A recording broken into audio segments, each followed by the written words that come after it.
What's up, investors? It's the Russian dude. In today's video, let's talk about the most recent US inflation CPI report and the reaction of the analysts, which, to be honest, for some reason are rather pessimistic. To begin with, the most recent US CPI inflation report came to us at 2.9% with the expectations of being at 3%, which is a little improvement. And then core CPI came at 3.2%, the expectations are also 3.2%, the previous number was at 3.3%, also a decrease of 0.1%. At this very moment, the inflation reached its minimum from March 2021, so slowly but surely the policies which the Federal Reserve are doing are kinda working. The inflation is still barely budging, but it is budging nevertheless. All this significantly increases the chances for interest rate cuts in September, pretty much next month, and at this point, at the moment of recording this video, the probability of first interest rate cut in September is estimated to be at 52.5%.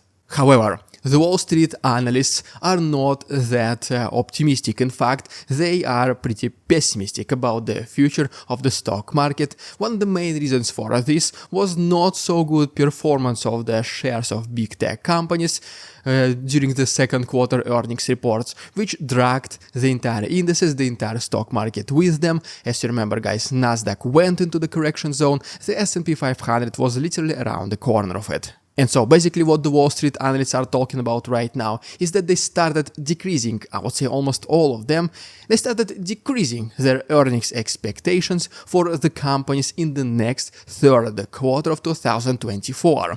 One of the reasons for this, once again, because they kinda see that the progress slowed down significantly. We're gonna see potentially one of the last stages of the high interest rates, and then the situation might get better. And then another potential reason why would they do it is this, because when you set so low expectations, it is obviously much easier to beat them, which will theoretically boost the stock prices back up where they used to be. On average, the Wall Street analysts predict a decrease in earnings across pretty much the entire US stock market to be at 2 to 3%. Not that significant, but a decrease nevertheless. We also have the forward PE ratio for the S&P 500, right now at approximately 20.2, previously it was around 21 to 22, even though the 10-year average is still below these numbers, is at 17.9, so still, as you can see, the S&P 500 is just a little bit overvalued.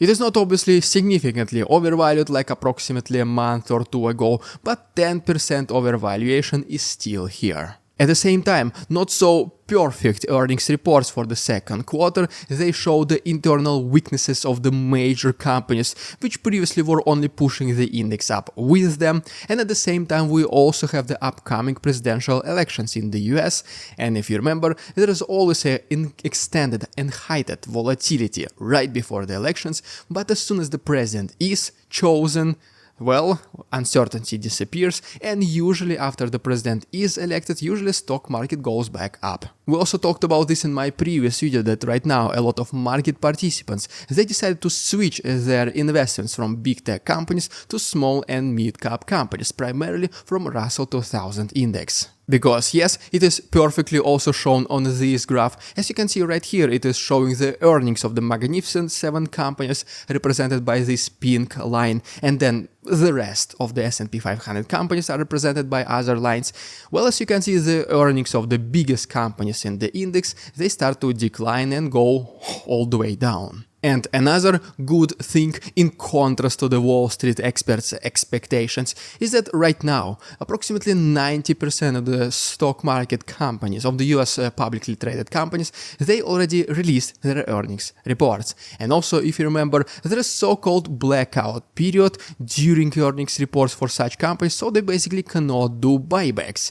And if also you remember, since 2011, companies doing buybacks is one of the biggest triggers for these share prices to go up. Well, once buybacks resume, we can also expect the share prices to go up as well. So in conclusion, yes, we did go through a healthy, in my opinion, correction. Some companies lost a significant number, some companies did not lose as much, but it was a correction.